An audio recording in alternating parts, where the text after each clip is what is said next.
Well done! You have completed the 4th module of the EIM NC2 online course.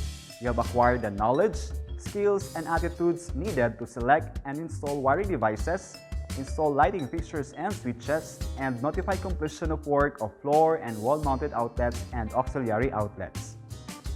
If this is the last module that you'll be taking for this course, then you may now download your certificate of completion. Once again, congratulations! We hope that we have helped you achieve the knowledge, skills, and attitudes needed to become a qualified electrician under the supervision of a skilled foreman or a PRC licensed electrical practitioner.